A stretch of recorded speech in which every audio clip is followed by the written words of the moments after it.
I have a video. It was around the time, I think it was it all started when Joel Embiid was on his MVP um trajectory, the year he won MVP.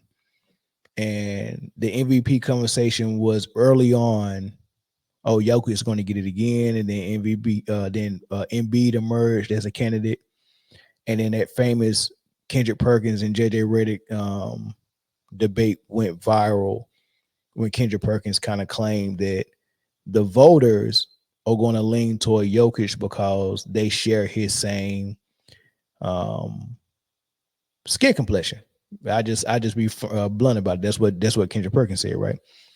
So the talk about the MVP got real bad, real toxic, and so many people were saying Embiid doesn't deserve it and all this stuff. But there was also the year after Jokic. No, actually, that was the year that Jokic won the finals, and then he got Finals MVP, and then everyone was like, see, he deserved the MVP all along, but we'll take the Finals MVP. He won it, and it was like, man, this guy went all the way and had a historic playoff run. He had a great playoff run. He performed great in all the series, and everyone started having the conversation: is Jokic the best center ever? And that's when I was like, wait.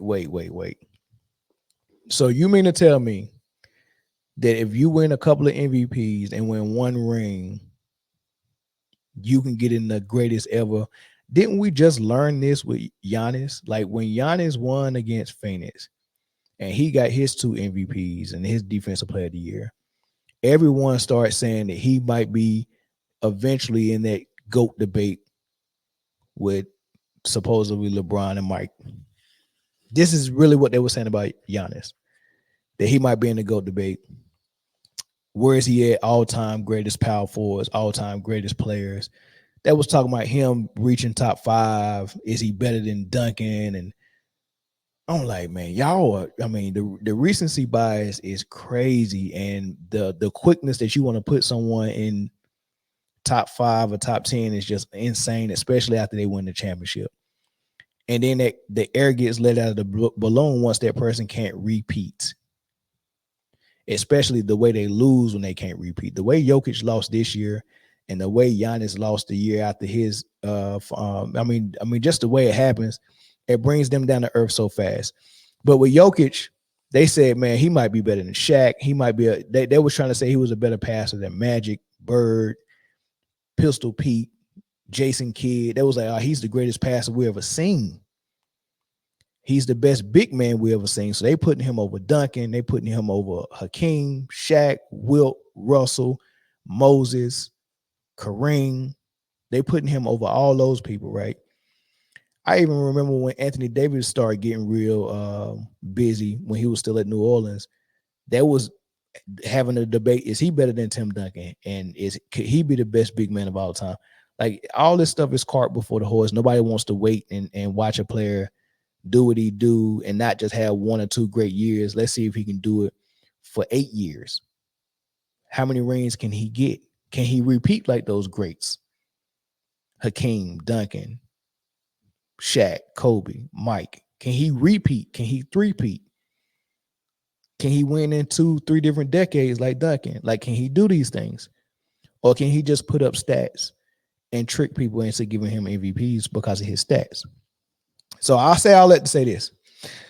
Sam Cassell was on Draymond Green's podcast, and first of all, let's hear what he said about Hakeem. And this is him talking about Hakeem his rookie season, and he was talking about how Hakeem was like, man, I didn't expect Hakeem not to dominate in the preseason. So I actually thought that, man, this is I expected more, right? And then game 1, he got a rude awakening. This is him telling that story, and then after that, he's gonna talk about the greatest big man in reference to Jokic, Hakeem, and everyone else. And man, when them lights came on, opening night, I could not believe what I was witnessing. We played the Golden State Warriors. I never forget this. Man, this man had like 38, 14 rebounds, 6 blocks, 7 assists, 3 steals. He was in every category, man, that he was leading every category. Blocks, steals, everything. And I asked him after the game, I said, Dream, where was that in preseason? And took him off preseason. He said, it doesn't count. This counts. The popcorn's selling right now. It's ready. It's time to go. And ironically, we went 18-0. No, we went 21-0 to start the season off. 0-8 in preseason, went 21-0 to start the season. It's crazy. So that right there for you as a rookie, you see that fuck your mind up. Oh, I'm done. I'm just like, this the baddest dude in the game of basketball. Because you understand, Michael Jordan has retired now. Yeah. He's gone. Yep. I said, this is the baddest dude in basketball, offensively and defensively. Because he was that rim protector. One day I was guarding someone, I think it was John Stockton. He beat me off the dribble, and I reached in and fouled. And he lost his mind. Sam, what are you doing? Don't foul him. Look up there. And I look up in the stands, up in the ceiling. It was the all-time shot block leader. Sheesh. He said, I'll block it. Don't foul him. Trust me, I'll be there.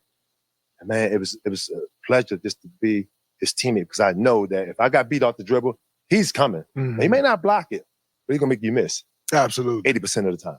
Absolutely. So that's just a little bit of what makes Hakeem different from a player like Jokic, right? Jokic is a great post player, a smart, high IQ player on offense and defense, right? Because if it wasn't for him being such a cerebral player, on defense, he would just be dog food. And he has been dog food for a lot of years, but I've seen, like, I was very impressed his playoff run the year that they won the championship. I was impressed with his defense. But I got my own theory on that playoff run, but that's another video, right? So but he's a cerebral player on offense and defense. I got to give him credit for that. He just don't have what it takes physically on defense to be great or elite, and not good sometimes. Like, he's good sometimes. He's good when he need to be. He's not good all the time. Sometimes he's average or below average. Sometimes he's good, but great or elite is not words that you want to use when you're talking about Jokic and his defense, right? So, with Jokic, like I said, scoring in the post, his passing is great. His IQ is great. Things like that. Yeah, he's great at.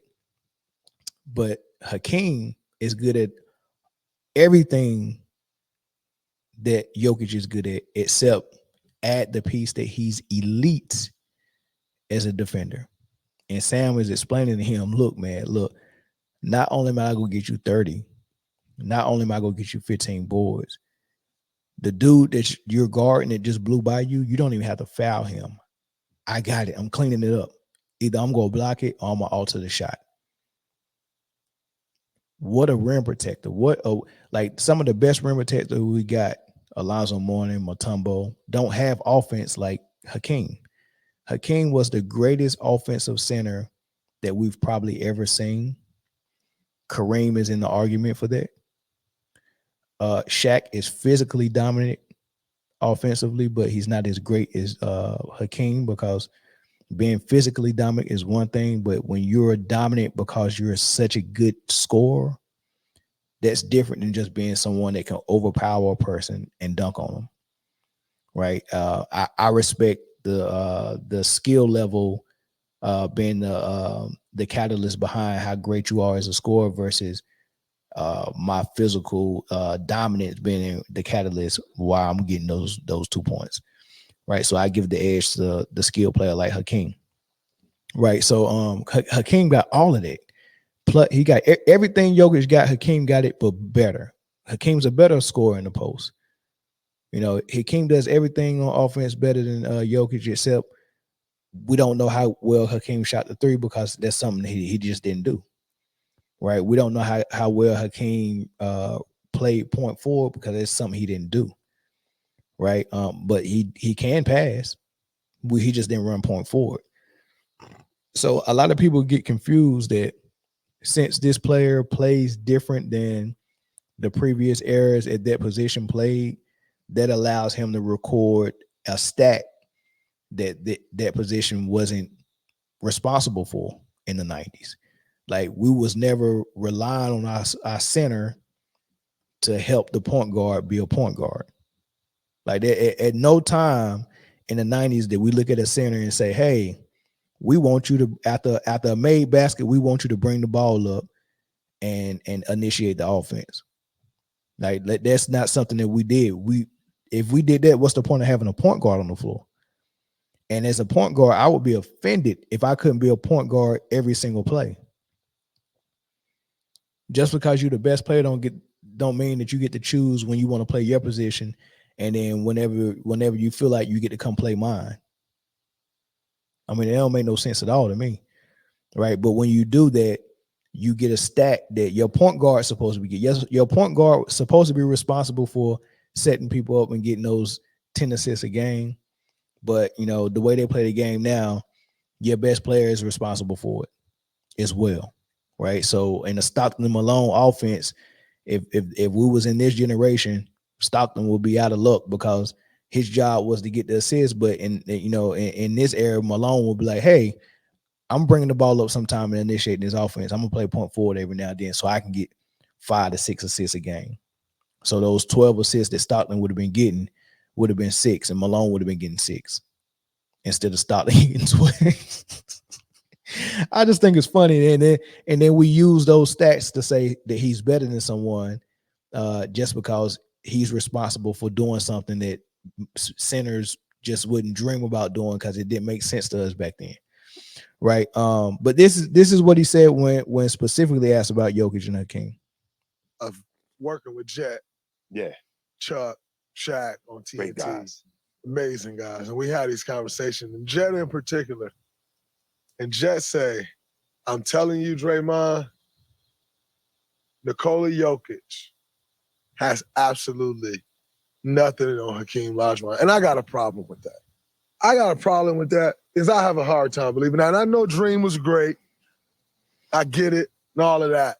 But to say Joker not even in the same category with Dream is crazy to me. How do you feel about that? I think Joker is see, Dream is a beast both ways on the court. Yeah. Dream, like I said, Dream was in the top 10 in every category in the NBA. Steals, rebounds, scoring. So Joker, I think he would score on Dream, but Dream will weigh him down because the constant pressure. Mm-hmm. He's not backing Dream down under the basket. So that's not happening. Yeah. That's not happening. And on the other end of the court, Joker don't have a chance. Facts. He don't have a chance. He think that Joel Embiid gave him problems, offensively. He wouldn't have a chance because how could you stop him? Mm-hmm. Dream had a counter to everything you did defensively. He had a counter. And the crazy part about it, he used to practice these things. And sometimes he used to bring something out that the move he'd go baseline and that we never saw that all year. He brought that out against David Robinson in the Western Conference Final. We never saw him. He never did that the whole season.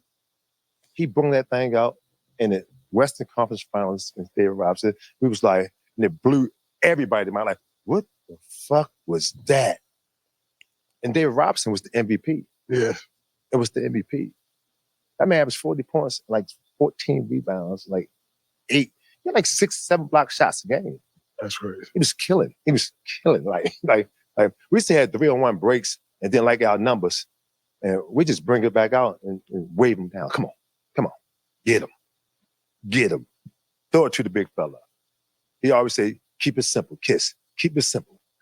Keep it simple, stupid. Keep it simple, Sam. Sam, keep it simple, Sam. Come on. And that's how it was with Man Kenny. You know what I'm saying? Dream was always our outlet in the game of basketball. Now, he was very demanding. Mm-hmm. He was very demanding now. He wasn't easy to play with, but he was good. He was real good. So when you... Yeah. So, I mean, he mentioned that Jokic really does have an issue with Embiid and he struggles with Embiid. Embiid gives him 40, 50 if he wants to. Embiid really gives him trouble.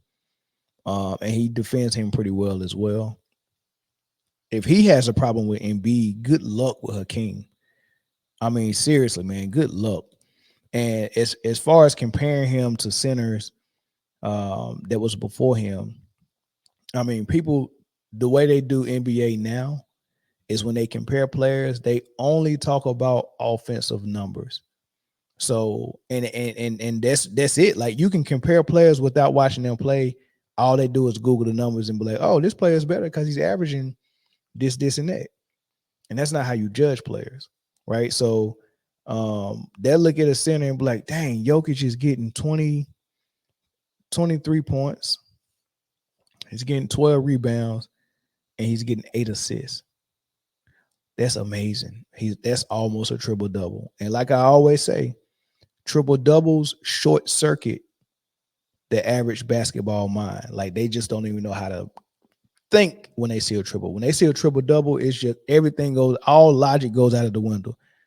The triple double is such a phenomenon to them that if you get a triple double, that's all that matter. So for a center to almost average a triple double, or for Luka to almost average a triple double, or for Harden to almost average a triple double, for LeBron to almost average a triple double, for Westbrook to actually average a triple double, it automatically means MVP, and that's the best thing we've ever seen.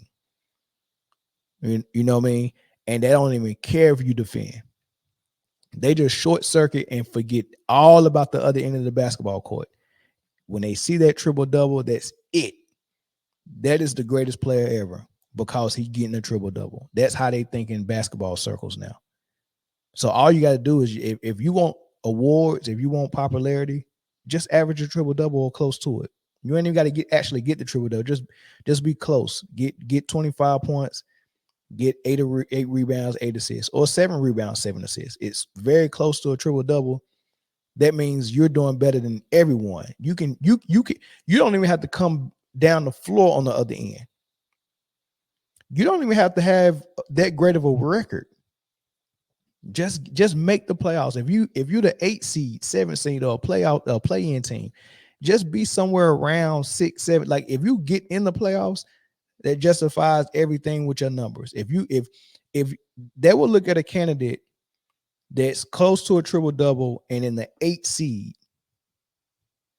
and then and that player also doesn't even come down the floor on the other end. He makes his team play 4-on-5, and his team has good enough defenders that somehow they could still keep the game close by playing 4-on-5. And this player averaging 30 points, 7 rebounds, 7 assists, number 8 seed in the playoffs.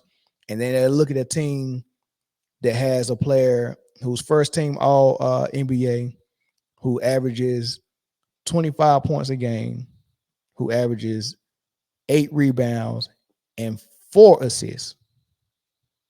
And it's the number 1 team in the playoffs.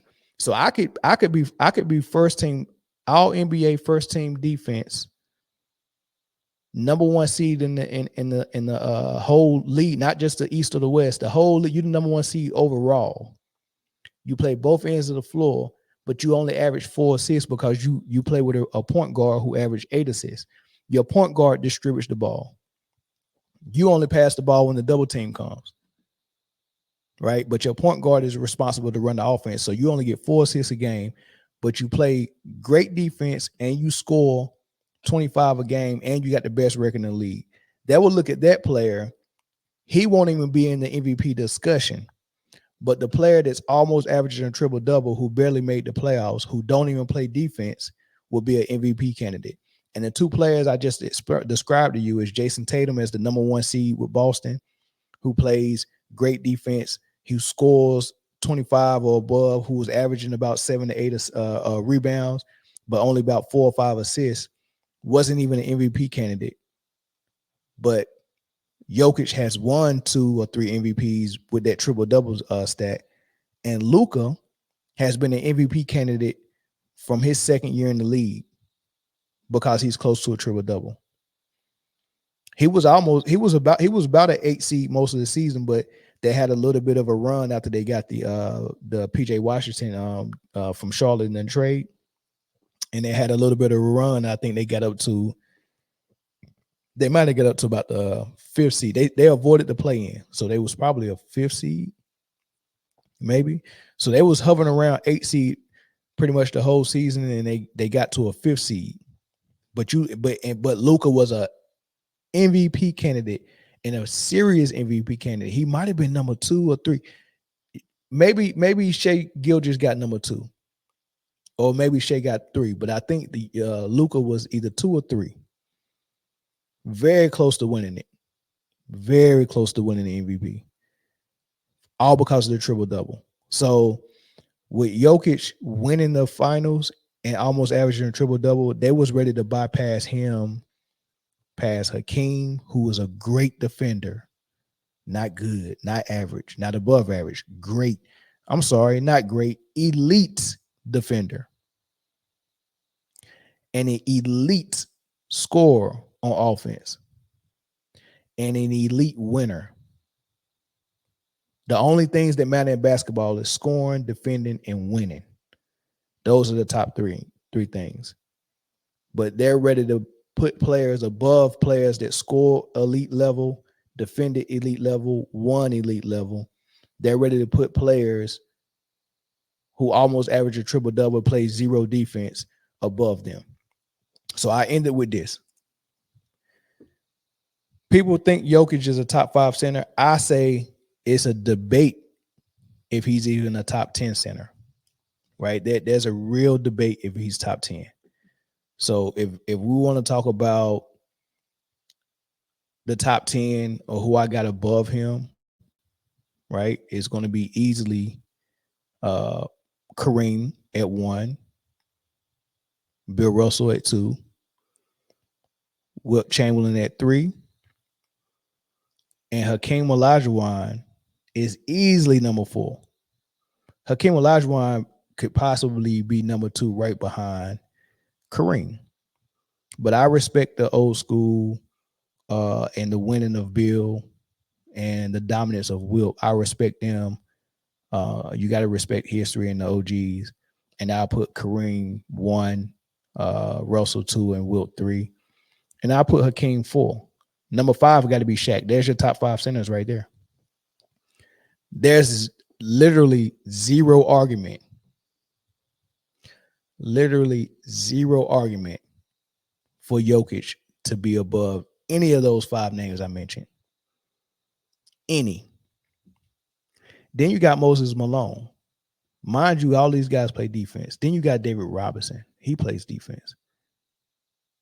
Right? Then you got Pat Ewing. He plays defense. Elite level.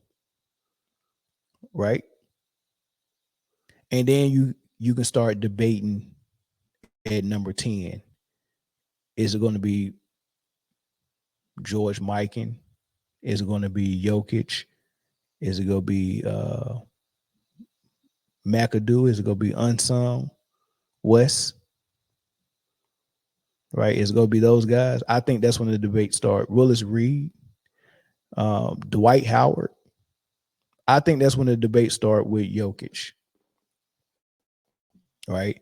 Then they also was saying that that year that he won the finals, they was like, the whole summer, oh, he's greater than this center and greater than that. So they had already put him in the top 2 to 3 centers of all time.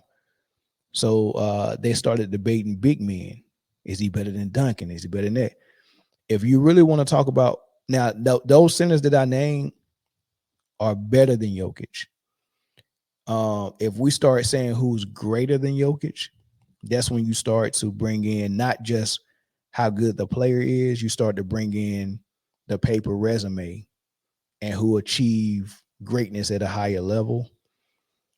He moves up that list. So if I got 9 centers better than him, I think as far as when you talk about who's greater, I think what he achieved with the MVPs and winning that title, that greatness might move him past Patrick Ewing, and that's it. He moved past Patrick Ewing, so he could get number 9, and Pat would go below him on the greatest list. But and he might can pass Moses, maybe, but not David. But for the greatness, yeah, he's no higher than 8. Right. And then if you start adding other big men in like Tim Duncan, like Chris Webber, like Rasheed Wallace, those guys might go above Jokic as well. So when you include all big men, Jokic is not a top 10 big man of all time, and he's barely a top 10 center of all time. So that's my thoughts on Jokic.